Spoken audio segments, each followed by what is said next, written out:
Hello friends, या सर्व आकारावरून तुमच्या लक्षात आलं असेल की आज आपण चौकोनाशी संबंधित प्रकरण शिकणार आहोत. तर प्रकरणाचं नाव आहे चौकोन रचना आणि त्याचे प्रकार. मग चौकोनाची रचना आणि प्रकार यापैकी जास्तीत जास्त NMS परीक्षेला जे विचारले प्रश्न आहेत त्यांच्या संदर्भात आपण विचार करूयात आणि अगदी छोट्यातली छोटी कन्सेप्ट तुमची या ठिकाणी आपण पूर्ण करूयात. चला, 2018-19 वगळता बाकी प्रत्येक वर्षी इथे प्रश्न विचारलेत. 19-20ला मात्र 2 प्रश्न विचारलेले आहेत. मग आता मित्रांनो, चौकोन रचना आणि प्रकार आहे काय? ऑलरेडी तुम्हाला याच्या संदर्भात बऱ्यापैकी माहिती आहेच, पण तरीसुद्धा आपण येथे अजून डीपमध्ये बघूयात. तर आता बघा, पहिला पार्ट आहे याच्यामध्ये काटकोन चौकोन किंवा आयत. म्हणजेच काय कळलं तुम्हाला की काटकोन चौकोन जो आहे त्यालाच आयत देखील म्हणतात. मग इथे आपल्याला बघा ABCD हा आयत दिलेला आहे आणि या आयतामध्ये प्रत्येक कोण हा काटकोन असतो, म्हणजे 90 अंश असतो. इथे एक अजून नियम आपल्याला लगेच लक्षात येईल. 90, 90 180, 270 आणि 90 360. म्हणजे इथे चौकोनाच्या चारही कोणांच्या मापांची बेरीज 360 अंश असते. बरं, आता बघा इथे एक सगळ्यात महत्त्वाचं वाक्य आहे. चौकोन काढण्यासाठी दिलेल्या 5 घटकांमध्ये लगतच्या 2 बाजू असाव्याच लागतात. ही महत्त्वाची अट आहे. मग लगतच्या 2 बाजू आणि 3 कोण माहीत असतील तर तुम्ही चौकोन रचना करू शकता. बघा, या वाक्याचा आपण जरा थोडा अजून डीपली जरा विचार करूयात. लगतच्या 2 बाजू म्हणजे या प्रकारे जर असल्या आणि 3 कोण माहिती असतील, मग आता 1 असेल, 2 असेल किंवा 3 कोण माहिती असेल, तरीही तुम्ही चौकोन रचना करू शकता. म्हणजे हा नियम स्पेशली काटकोन चौकोन आणि आयतासाठी लागू होतो. व्याख्येनुसार आयताचे सर्व कोण काटकोन असतात, म्हणून आयताच्या लगतच्या 2 बाजू माहीत झाल्या तर तुम्ही आयताची रचना करू शकता. प्रत्येक कोण काटकोन आहे म्हणून रचना करू शकता. आता बघा, येथे अजून आपण थोडं डीपमध्ये याचा विचार करूयात. इथे चौकोन दिलेला आहे PQRS. मग या चौकोनाचा जर प्रत्येक कोण हा काटकोन असेल तर याला आपण काटकोन चौकोन म्हणतोय आणि शिवाय त्याला आयत देखील म्हणतोय. मग आता इथे काय म्हटलंय, बाजू QR आणि PS या सम्मुख बाजूंची लांबी मोजा. QR आणि PS मग या दोन्ही सम्मुख बाजू काय आहेत तर समान आहेत, म्हणजे त्याला आपण एकरूप असं म्हणतोय. तसंच PQ आणि SR यांची लांबी मोजा. PQ आणि SR हे देखील सेमच असणार आहेत. मग आपण काय करायचं, पुस्तकावरच पट्टी घ्यायची आणि याप्रमाणे मापे त्यांची मोजायची आहेत. मग असं मोजल्यानंतर आपल्याला बघा दोन्ही एकदम एकरूप म्हणजे समानच दिसणार आहेत. तर अशा प्रकारचे प्रत्येक कृती जर आपण करून बघितली तर मला असं वाटतं की अगदी प्रकरण सोपं वाटेल. त्यानंतर कर्ण PR आणि कर्ण QS यांची लांबी मोजा. PR कर्ण हा झाला तुमचा PR कर्ण आणि QS तर हा झाला QS कर्ण. यांची लांबी मोजा. तर यांची लांबी मोजल्यानंतर मी पुन्हा एकदा तुम्हाला मोजून दाखवते लांबी. इथे बघा साधारणतः 5.4 येतो एक कर्ण PR आणि इथे हा देखील 5.4च तुम्हाला मिळणार आहे. म्हणजे काय नियम लक्षात आला तुमचं, आयताचे कर्ण हे काय असतात, एकरूप असतात. बरं, ते झालं. कर्ण PRच्या रेखपिटी म्हणजे हा पार्ट आणि रेख TR म्हणजे हा पार्ट. थोडा वेगळा पेन आपण वापरूयात. PR आणि इकडे PT आणि TR हे आपण आता मोजूयात. मग आता हे कर्ण आहेत आणि कर्ण इथे काय झाले, दुभागलेलं आहे. तर हे येतोय 2.6 येतोय. सेम या ठिकाणी हे देखील 2.6 येतोय. म्हणजे ज्यावेळेस आयताचे कर्ण एकमेकांना छेदतात त्यावेळेस ते दुभागतात. दुभागतात याचा अर्थ कळला का, 2 समान भाग करतात ते. मग तसंच आपल्याला इकडे QT आणि TS हे पण आपल्याला एकरूप मिळतील. QT आणि TS हे पण एकरूप मिळतील. मग काय काय शिकलो बघा आपण आता. आयताच्या सम्मुखभुजा एकमेकांशी एकरूप असतात. सम्मुखभुजा एकरूप आहेत. सम्मुख म्हणजे समोरासमोरील. शिवाय आयताचे कर्ण पण काय असतात? एकरूप असतात. आणि आयताचे कर्ण परस्परांना दुभागतात. परस्परांना दुभागतात म्हणजे दोन समान भाग करतात. तर हे आपण काटकोन, चौकोन किंवा आयताची प्रॉपर्टी बघितली. आता हेच जर आपण बारकाईने या प्रकारे बघितलं तर बघ, आता आयताच्या कर्णांच्या संदर्भात आपण बघतोय. तर आता हा एक कर्ण आहे, जसं आपण याला PR म्हणूयात. हा कर्ण आहे आणि हा पण एक कर्ण आहे आणि ते परस्परांना काय होत आहेत? दुभागतायत. आता मी यांचंही माप बघतोय मोजून. तर अशा प्रकारच्या आपण घरातील कुठल्याही आकृत्या जर घेतल्या तर त्या देखील आपल्याला एकदम सोप्या जाणार आहेत. बघा 6.5 येतोय, इथे 6.5 येतोय. सेम इकडे जर बघितलं तर हा देखील आपल्याला 6.5च एक्झॅक्टली मिळणार आहे. सेम अशाच प्रकारचा येथून इथपर्यंतचा रेख आणि इथून इथपर्यंतची रेख म्हणजे जसं TS आणि आपण म्हणूयात QT, हे पण काय असणार आहेत? एकरूप असणार आहे. आणि बघा, प्रत्येक कोण जो आहे ना आयताचा हा काटकोन असतो. याच्या सहाय्याने, गुण्याच्या सहाय्याने आपण बघू शकतो. प्रत्येक कोण हा काटकोनच मिळणार आहे. काटकोन्या.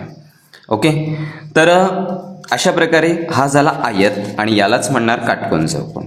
बरं, यात मी काय एक मेन्शन केलं नाही, तर इथे 90 अंश दाखवलेले नाहीत. मग आता हा खऱ्या अर्थानं काटकोन चौकोन झालेला आहे. बऱ्याच बारीक गोष्टी असतात, पण अशा प्रकारच्या आकृतीमध्ये लगेच तुम्हाला कळून जाईल की अरे हा दुभागतात म्हणजे दोन समान भाग पण या ठिकाणी करतात. चला पुढच्या कन्सेप्टकडे जाऊयात. चौरस.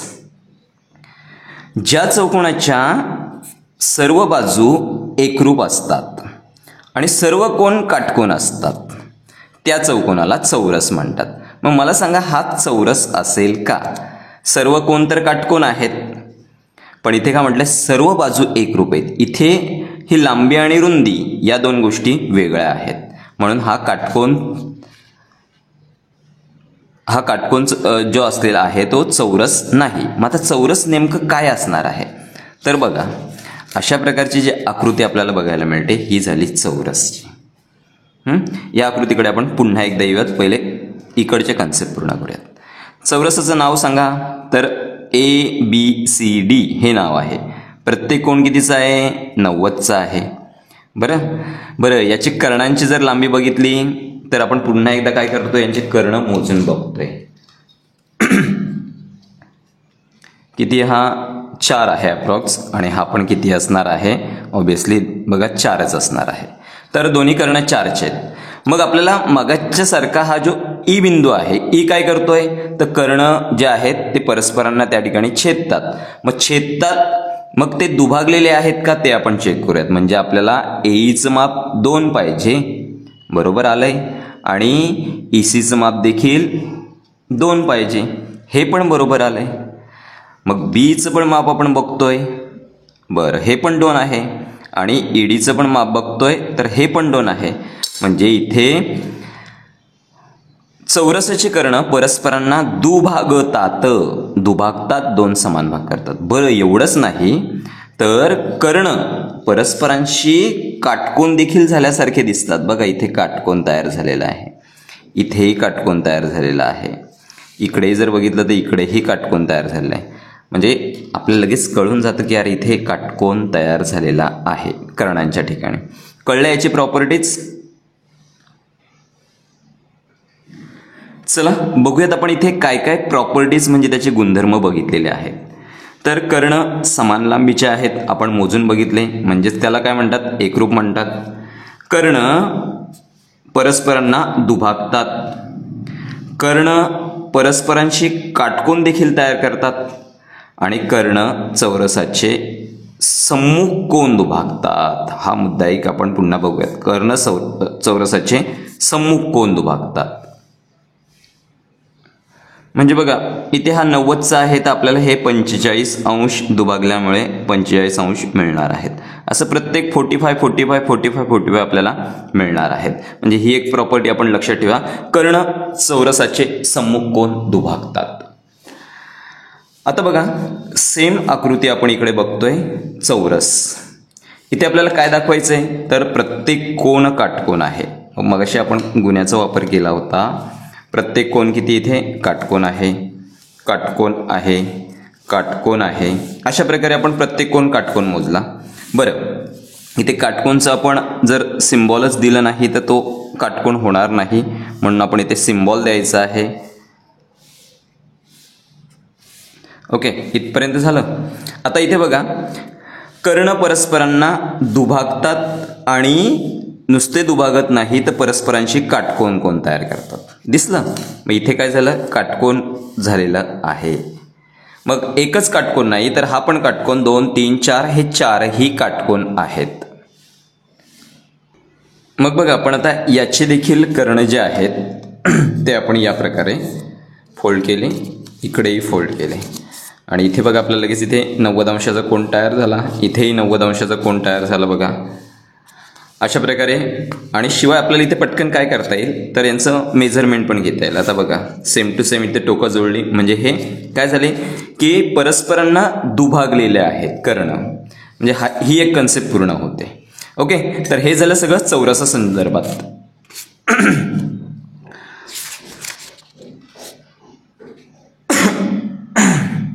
आपण इथे एक उदाहरण बघतोय. समजा आयत एबीसीडीच्या कर्णांचा छेदनबिंदू पी आहे. ओके याप्रमाणे आहे. लेंथ ए बी 8 आहे, ए बी 8 आहे. तर लेंथ डी सी किती असेल? मग आता डी सी कुठे आहे? इकडे आहे. तर डी सी वा आयत आहे तर समोरासमोरील बाजू एकरूप असतात सम्मुख, म्हणून हे पण किती असेल 8 सेंटीमीटर असेल. लेंथ बी पी 8.5 आहे, 8.5 आहे. लेंथ बी डी किती असेल? तर आता बघा आयताचे कर्ण जे आहेत ते परस्परांना दुभागतात म्हणजे 2 समान भाग. जर हा 8.5 असेल तर हा पण किती असेल 8.5 असेल, 8.5 असेल. मग 8.5 आणि 8.5 किती होणार आहे? हा पूर्ण 17 होणार आहे. म्हणजे बी डी किती झाला पूर्ण तर 17 सेंटीमीटर झाला. मग त्यांनी आपल्याला सांगितलंय लेंथ बी डी तर आपण काढलं, मग लेंथ बी सी काढा. बी सी कुठे आहे या ठिकाणी? तर हा बी सी आपल्याला काढायचा आहे. मग बी सी काढण्यासाठी इथे आपल्याला दिसला की हा 90 अंशाचा कोन तयार होतोय. ओके आणि जर आपण बारकाईने बघितलं तर बी सी डी हा अशा प्रकारे काटकोन आहे. काय काटकोन आहे. यामध्ये बी डी हा काय कर्ण आहे. काटकोनाच्या समोरची बाजू त्याला कर्ण म्हणतात. मग बी डी आला 17 सेमी, सी डी आला 8 सेमी. तर आपल्याला बी सी काढायचं. मग पायथागोरसचं प्रमेय आपण इथे वापरतोय. ओके आता हे सोडून या प्रकारे आता त्यांनी 17चा वर्ग किती येणार 289, 8चा वर्ग 64, 289 म्हणून 64 गेले 225 राहिले. ही बाजू वर्गमुळात 225 आली म्हणजे हे आलं 15 सेंटीमीटर. पुढे अजून आपण या उदाहरणाच्या संदर्भात डीपमध्ये बघूयात. बाजू 6 सेमी असलेल्या चौरसाच्या कर्णाची लांबी काढा. चौरसाचं कर्ण बाजू 6 सेमी 6 सेमी.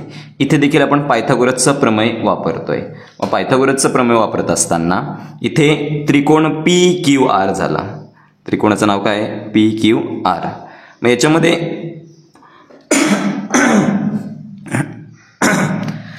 पी आर काय झालं पी आर वर्ग, त्यानंतर सॉरी पी क्यूचा वर्ग अधिक क्यू आरचा वर्ग. ओके पी आर वर्ग आपल्याला काढायचा आहे. हे काढायचं आपल्याला. पी क्यूचा वर्ग 6चा वर्ग अधिक 6चा वर्ग, 6चा वर्ग 36 अधिक 36, 36 आणि 36 किती झाले 72 झाले. पी आर वर्ग बरोबर 72. तर पी आर बरोबर वर्गमुळात 72 आले. वर्गमूळ काढलं दोन्ही बाजू. 72 म्हणजेच काय तर 36 दुने 72 आणि 36चे वर्गमूळ किती येणार 6 येणार. 6 वर्गमुळात 2 मग हे 6 वर्गमुळात 2 उत्तर आपलं असणार आहे. मग इथे तुम्हाला कळलंय की ज्यावेळेस बाजू दिली असेल तर त्या बाजूला गुणिले वर्गमुळात 2 जर घेतले तर तो त्याचा कर्ण झाला. आणि इथे कर्ण जर वर्गमुळात 2 असेल तर बाजू नुसती ती संख्या येणार आहे. चला पुढे याचं सांगतोय, हे जरा इम्पॉर्टंट आहे. आतापर्यंत 1-2 वेळा प्रश्न इथे विचारलेला आहे. समभुज चौकोन आपण बघतोय. समभुज नावावरूनच तुमच्या लक्षात येईल की 2 बाजू त्याच्या काय असतात, सर्व 4ही बाजू त्याच्या समान असतात.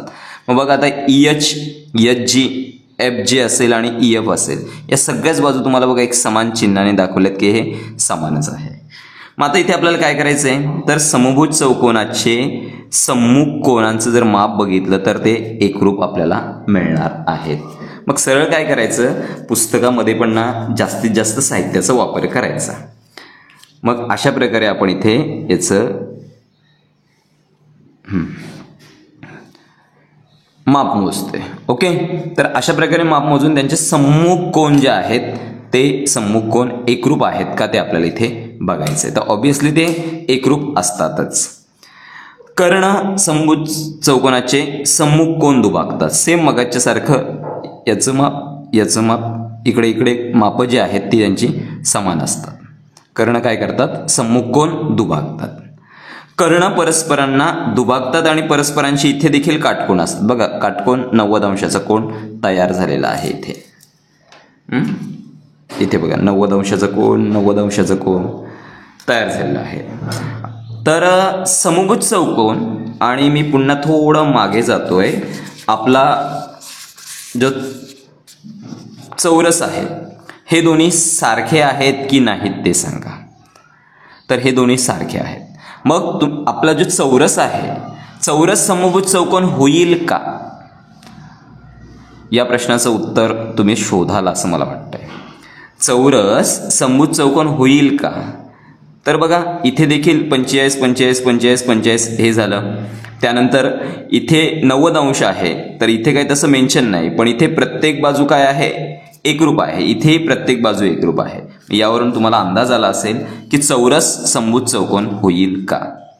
ओके, तर हे चौरसाच्या संदर्भात आहे. समभुज चौकोनाच्या संदर्भात आपण थोडी चर्चा केली. आता इथे अजून एक समभुज चौकोनाची आपण इथे डायग्राम बघतोय. तर इथे प्रत्येक आपण असे मगाच्या प्रमाणे मी तुम्हाला म्हटलं तसं प्रत्येक कोन इथे मोजून बघायचं किती येणार आहे तो. या प्रकारे आता बघा हा आला 40 अंश आला. इकडचं जरी बघितलं तरी तो देखील 40 असणार आहे. हा तर असं याचे जे सम्मुख आहेत हे 40-40 असणार आहेत. हे मात्र वेगळे असणार आहेत. आता हा मोजूयात आपण. हा बघा 40चं 50 झालं. 50 आणि 50 इकडे बघा आता हा 50 आणि 50 100 झाले. 50 आणि 50 100 झाले. 100 आणि 100 200 झाले. 40 न 40 इकडे 80 झाले. 40-40 80 झाले. 80-80 160. 200 आणि 160 360 झाले. म्हणजे आपण सहजपणे छोट्या छोट्या कन्सेप्ट अशा किरकोळ साहित्यातून पूर्ण करू शकतो. पुढे जातोय आपण अजून. समांतरभुज चौकोन. समांतर चौकोन, समांतरभुज म्हणजे ए पासून बी पण सारख्याच समान अंतरावर आहे, तसंच सी आणि डी पण समान अंतरावर आहेत, म्हणून याला समांतरभुज चौकोन म्हणतात. आता बघा इथे जर आपण पट्टीचा जर वापर केला तर आपल्याला बरोबर या प्रकारे इकडे तशी डायग्राम आपल्याला दाखवली बघा. आणि मग इथे काय झालं, हा जो आहे याला आपण समांतरभुज चौकोन म्हणणार आहोत. रिटर्न येऊयात. ABCD समांतरभुज चौकोन आहे. आता त्यात काय बघूयात. तर वरील आकृतीमध्ये A अधिक B बरोबर 180 अंश. लगेच काय नियम तयार होतो तो बघा. आणि B आणि C बरोबर 180 अंश.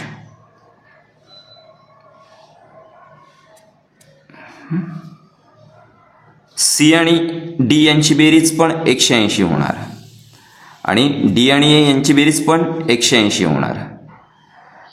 समांतरभुज चौकोनाच्या लगतच्या कोणांच्या जोड्या परस्पर पूरक असतात. परस्पर पूरक म्हणजे 180 अंशाच्या असतात.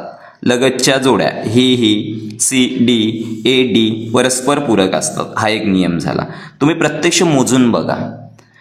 लागून असलेल्या दोन कोणांची मापन बेरीज 180 अंश असणार आहे. म्हणजे याच्यात अजून एक जरा नियम काय क्लिअर होतो की सम्मुख कोणांच्या बाबतीत काय नियम असेल गेस करा.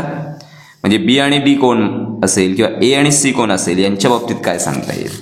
तर सम्मुख कोणांची मापे समान आहेत म्हणून आपल्याला ते परस्परांचे पूरक बघायला मिळत आहेत. लक्षात येतं का?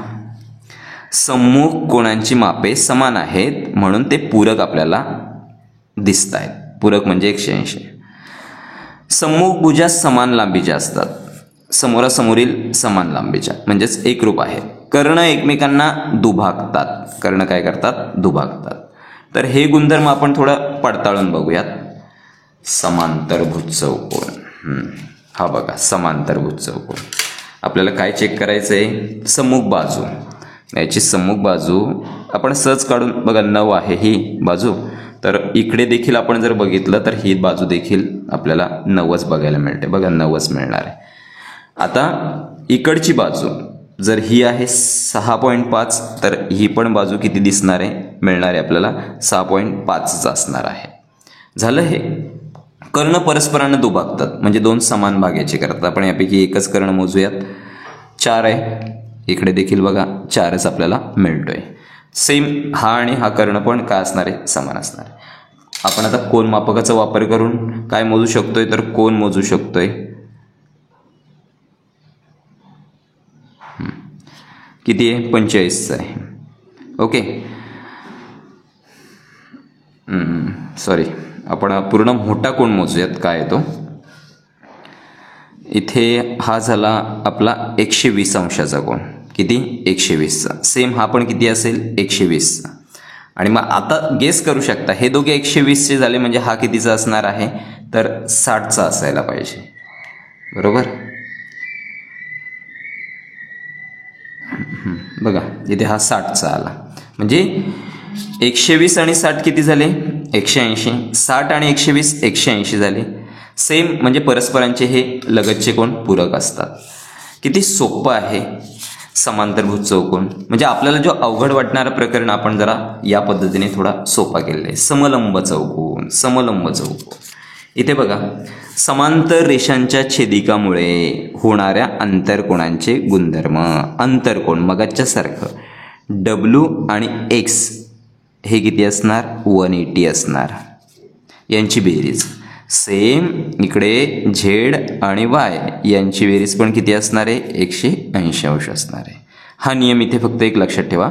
आणि एक जोडी समांतर असणार आहे. मग इथे समांतर जोडी कोणती आहे? तर WZ आणि XY हे काय एकमेकांना समांतर आहे. WZ समांतर रेख XY. ओके, तर हे समलंब चौकोन झाला. सेम हा आहे चौकोन आपण तयार केलेला आहे. इकडे जर ही बाजू आणि ही बाजू समांतर आहे. हे लागून असलेले कोण परस्परांचे पूरक म्हणजे 180 आहेत आणि हे लागून असलेले कोण 180 आहेत. चला पुढचा एक सोपा पाठ बघतोय आणि आपण उदाहरणांकडे जातोय. पतंग काईट ज्याचा एक कर्ण दुसऱ्या कर्णाचा लंब दुभाजक असतो त्याला पतंग बोलतात. बघा AC BDचं काय आहे? लंब दुभाजक. इथे 90 अंशाचा कोन तयार झाला. इथे 90, इथे 90, इथे 90 म्हणजे कर्ण परस्परांना काटकोनात छेदतात, काटकोन तयार करतात. लगतच्या बाजूंच्या 2 जोड्या एकरूप असतात. लगतच्या बाजू ही बाजू ही बाजू एकरूप. AD बाजू CD बाजू एकरूप.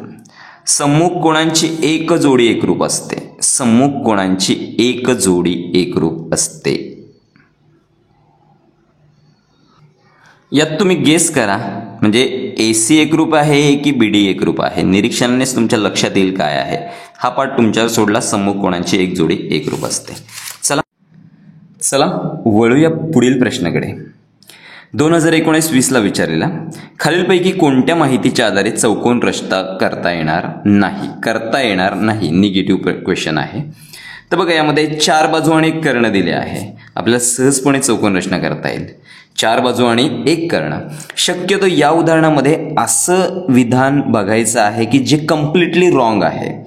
आतापर्यंत आपण चौकोन रचनेचे काही प्रकार बघितलेले आहेत. त्यात कोणता बसत नाही त्याचा आपण थोडासा विचार करूयात. 3 बाजू आणि 1 कर्ण इथे आपल्याला काढून दाखवले. पण या 3 बाजूंमध्ये समजा जर एक बाजू एकरूप जर असेल, एक बाजू एकरूप असेल तर 3 बाजू आणि 1 कर्ण आपल्याला सहजपणे काढता येते. कोणत्याही दोन बाजू, आता दोन बाजू कोणत्याही म्हटलंय आणि तीन कोन दिलेले आहेत, तीन कोन.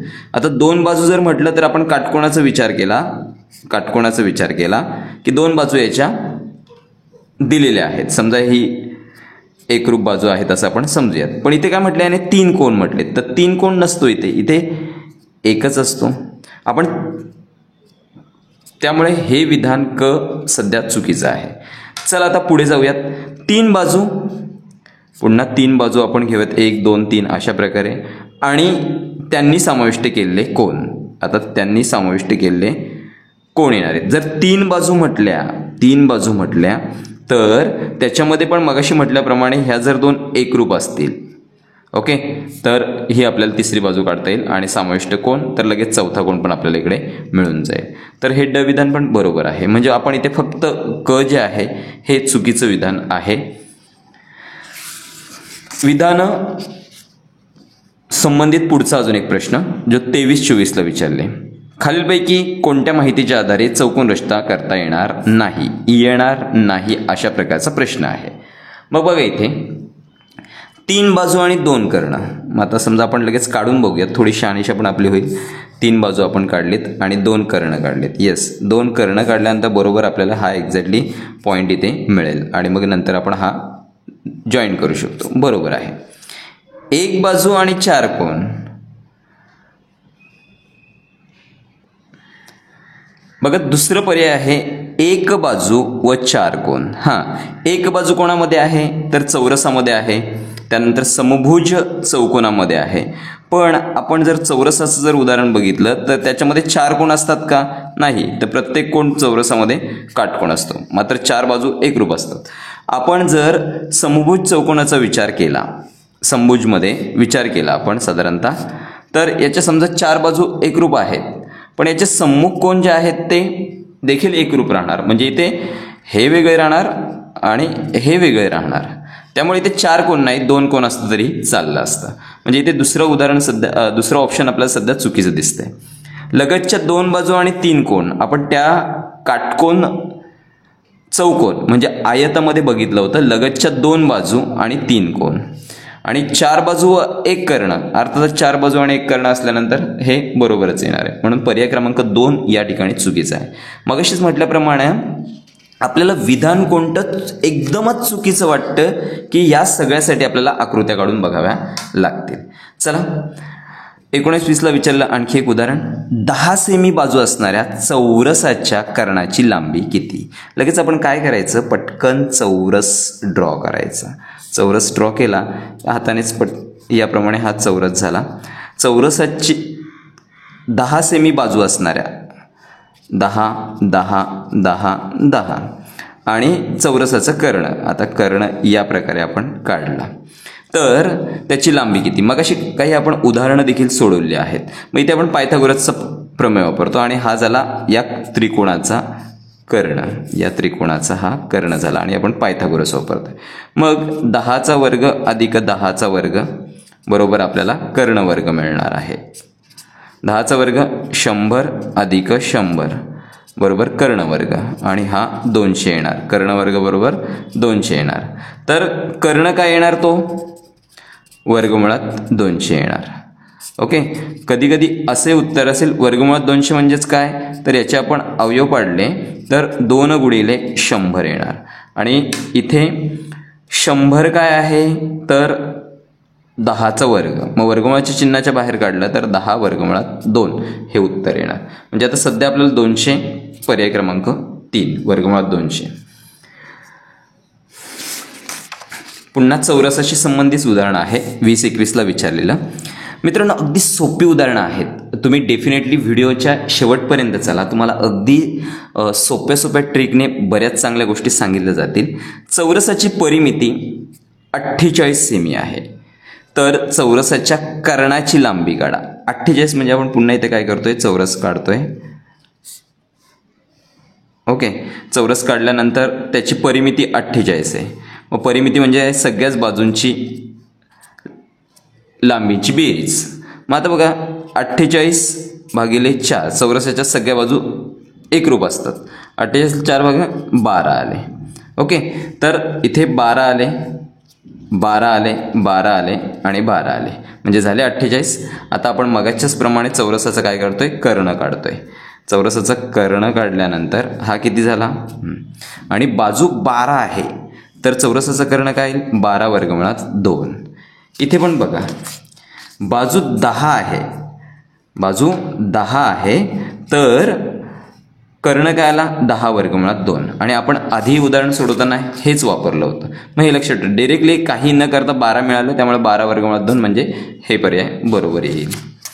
चला, सोपी सोपी अगदी उदाहरणं या ठिकाणी विचारली आहेत. एक तरी मार्क आपल्याला यातून मिळणारच आहे. 2022-23ला विचारलं, ABCD मध्ये AC 3 वर्गमुळात 2, BD वर्ग बरोबर 18 आहे, तर चौकोन ABCD हा कोणत्या प्रकारचा चौकोन असेल. ओके, मग आपण काय करूयात, एक साधा चौकोन काढूयात. साधा चौकोन जो काय आहे आपल्याला माहिती नाही, त्याला नाव दिलं ABC आणि D असं नाव दिलं. ओके, तर इथे आपण AC ड्रॉ केला. AC हा काय झाला, कर्ण झाला. त्यानंतर BD काढला, इथे BD वर्ग दिला म्हणून BD काढला, तो झाला 18 झाला. ओके, तर हा कोणत्या प्रकारचा चौकोन असेल. मग पहिल्यांदा आपल्याला कर्णांचा विचार करायला लागेल. इथे AC आहे 3 वर्गमुळात 2 आणि BD वर्ग 18 आहे. मग BD वर्ग बरोबर 18, तर BD बरोबर किती येणार, वर्गमुळात 18 येणार. 18चे जर आपण अवयव पाडले तर काय येणार अवयव, 9 गुणिले 2. 9 वर्गमुळाच्या चिन्हाच्या बाहेर आलं तर काय होणार, 3 वर्गमुळात 2. अरे 3 वर्गमुळात 2, BD पण आहे आणि AC पण आहे, म्हणजे हे दोन्ही काय आहेत, एकरूप आहेत. आता पर्यायांमध्ये आपण जातोय. समांतरभुज चौकोनाचे कर्ण एकरूप असतात का, तर नाही येणार. समभुज चौकोनाचे कर्ण एकरूप असतात का, तर याचेही कर्ण एकरूप नसतात. समलंब चौकोनाचे तर नाहीच. राहिला काटकोन चौकोन. काटकोन चौकोन म्हणजे त्याला आपण आयत म्हणतोय, तर मग आयताचे कर्ण एकरूप असतात का, येस. बघा काय करावं लागलं आपल्याला, सिम्पली कॅल्क्युलेशन करावं लागलं. त्यामुळे अशा उदाहरणांना घाबरून जाऊ नका.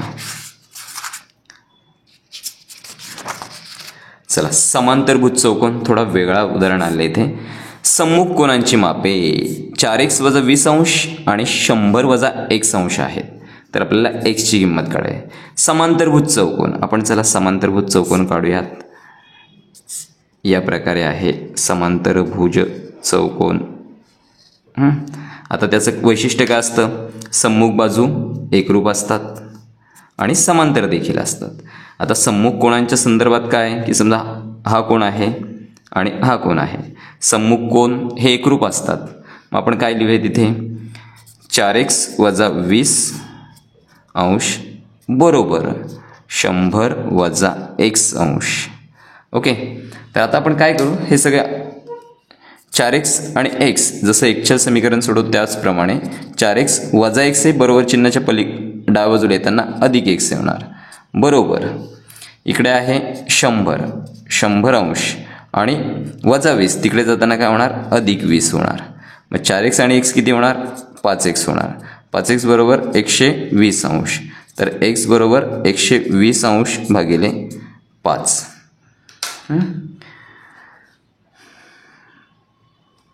इथे 5 आणि 5 दुने 10, राहिले किती 2, म्हणजे झाले 20. 5 चोक किती येणार, 20 येणार, म्हणजे x बरोबर किती येते, 24 येते. तर x बरोबर 24, पर्याय क्रमांक 4. मित्रांनो, अगदी सोपं प्रकरण आहे. तुम्हाला नक्की हे प्रकरण कळलं असेल आणि अगदी कमी वेळामध्ये तुम्ही सगळेजण 1 गुण मिळवाल.